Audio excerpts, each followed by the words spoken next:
Jumpa kembali bersama Sandro Jabrik, wong gandeng sak donya. Mohon untuk tidak menyebutkan nama dan identitas dalam percakapan ini karena percakapan ini saya naikkan dalam konten YouTube.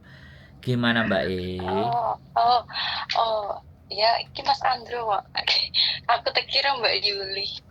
Dianya lagi kerja Mbak Ayo, di restoran, iya jadi ngomongnya tak celuk Mbak, ini kan aku nggak ngerti Mas. nggak apa-apa. Anu Gimana? lah, aku mau nanya, itu loh apa proses proses kesini ke Hong Kong. Hmm, Kan temanku ada yang mau kesini, tapi dia itu nggak bisa, takutnya nanti nggak ada yang mau, dia kan ex Taiwan, bahasanya Mandarin, terus umurnya udah 42, itu masih bisa proses ke sini nggak Mas? Ya bisa, tapi jangan sampai bisa nyampe di sini terus akhirnya sebulan 2 bulan motong, jaluk mulai. Enggak, aku nganu gigi arek iki, nek aku kan arep mrono to, Bu, tapi aku kok bingung nek kesuwen ning PT terus gak enek sing gelem ngono. Aku nek wae lah, jajal kok tak tekoke Mas Andrew lah apa Mbak Yuli aku ngono kuwi. Suruh nonton konten kita. Oh, iya, tak wis tak kon anu terus lah, terus aku mau nek orang anu ya engko awakmu SMS ngono lho. Aku terus ya wes lah, SMS ngomongnya apa ngene. Ya Ya ngomongnya suruh bahasa Indo telepon to, Mbak. wong Jawa aku nih. Suruh telepon.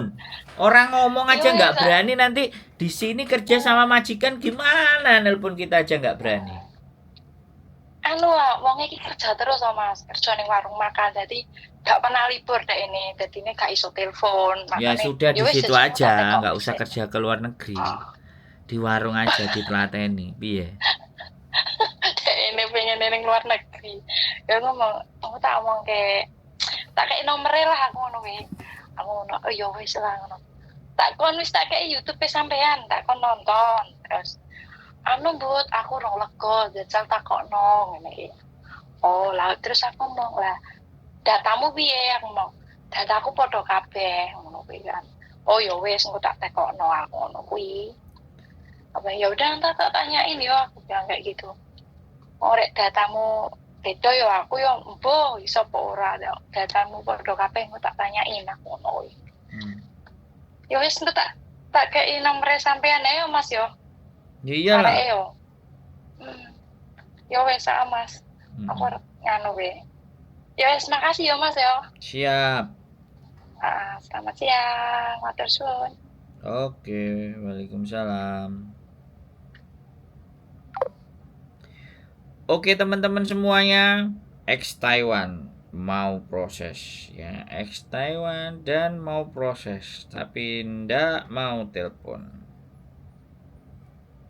Terus kon kudu piye kalau ex Taiwan proses terus ndak mau telepon. Jadi ya ini loh yang kadang-kadang, dan katanya kerja terus nggak ada sempet waktu. Nah, untuk mencari informasi aja itu nyuruh temennya. Nah, ini yang kadang-kadang saya kadang-kadang itu berpikir padahal buat dirinya sendiri. Kalau buat dirinya sendiri kan ya harus dirinya sendiri yang berjuang, bukan temennya dong. Nah ini loh yang saya sangat tidak memahami. Dan nanti nyampe di sini pun ya kan ketemu dengan majikan, ya ngomong dengan majikan, tolong dong ngomongkah dengan majikan. Waduh, apalagi ini ex Taiwan, dan tahu sendiri kan nggak semuanya ex Taiwan itu kuat bertahan di Hong Kong. Ada banyak juga yang tidak kuat bertahan di Hong Kong, apalagi sudah merasa ex Taiwan juga nggak mau masuk ke PT belajar bahasa Kantonis. Nah ini loh fenomena-fenomena yang terjadi teman-teman semuanya.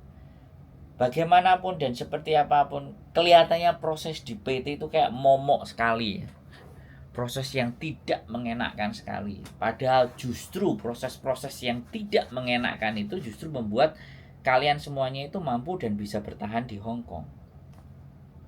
Nah di situ yang saya tidak mudeng gitu loh dengan teman-teman gitu loh. Bagi saya ya kan, perjuangan itu justru dimulai dari PT.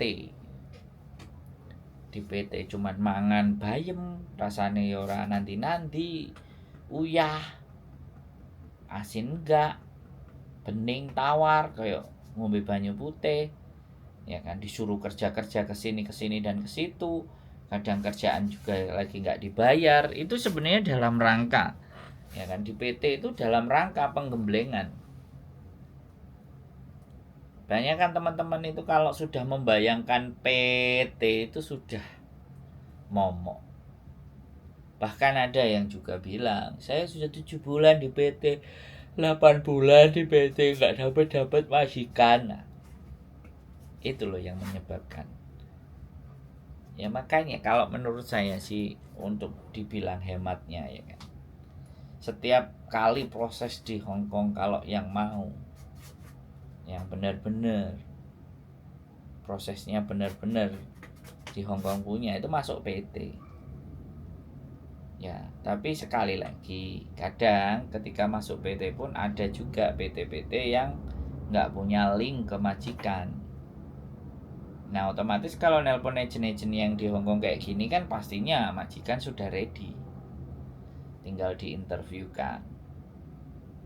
Nah, setelah diinterview bisa turun. Nah, itulah juga yang menyebabkan merasa bahwa proses itu cepat, enak. Giliran nyampe di sini, jempalian, modar, bingungi dan banyak karepe dhewe.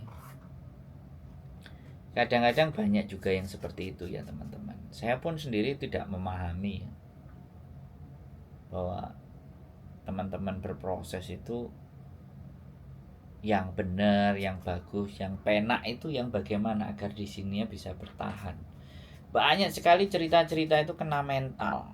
Bahkan ex Hongkong sendiri 5 tahun, 19 tahun, berapapun lamanya itu tidak menjadi jaminan dan garansi bahwa di Hongkong dia itu bertahan dan sanggup. Karena bagaimanapun ya, orang Hongkong yang hari ini dan orang Hongkong yang kemarin itu ada keperbedaan teman-teman. Ya, kalau orang Hongkong yang kemarin adalah orang-orang yang mungkin orang-orang yang setidaknya punya pengetahuan, punya pemahaman. Nah, orang-orang Hongkong yang tahu dan mengerti dan paham itu sudah banyak yang keluar. Banyak yang keluar dari Hongkong. Nah, yang tersisa ini ya piye, ya sama kayak di Indonesia, yang orang-orang yang masih bertahan di Indonesia dengan kondisi dan keadaan apa adanya.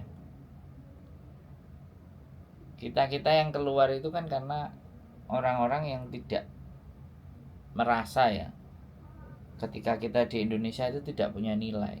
Termasuk saya juga begitu teman-teman. Nilai saya di Indonesia itu zong, nggak laku keras. Ya dulu dari 2000, saya lulus 2003, tambah 7 tahun sampai 2010. Di zaman segitu sih dapat uang gaji 5 juta sebulan. Tahun segitu loh ya. Tapi giliran tambah ke sini kan tambah nggak enak ya. Ya akhirnya saya memutuskan untuk keluar ya, berjuang di luar. Ini pun saya juga akan mencoba ya mengadu nasib lagi untuk ke Jepang. Kalau istri saya punya agent di Hong Kong, kira-kira kalau kita punya agent di Jepang bagaimana ya? Menarik juga kan, mencoba menjelajah, karena Jepang sekarang sudah sangat banyak sekali ya. Indonesia dari 2 juta orang yang bermigrasi ke Jepang untuk mencari pekerjaan. Itu Indonesia kemarin data dari IDN ya, dari berita portal entah Kompas entah IDCN, Kompasiana atau apa, itu 500.000 sekian. Jumlahnya sama yang di Hongkong aja, lebih banyakan yang di Jepang. Karena Jepang lebih luas dan tersebar. Di Hongkong itu kemungkinan 150-an, 160 lah. Ya, 170. 170.000. Di Jepang hampir 500.000.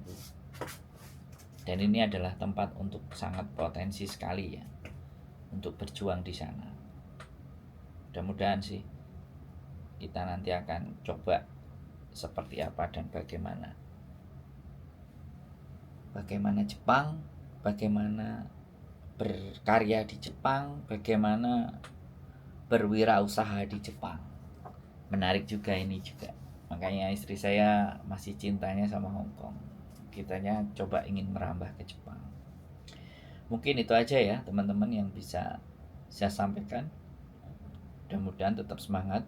Keep stay tune my YouTube channel and see you next video. Bye bye.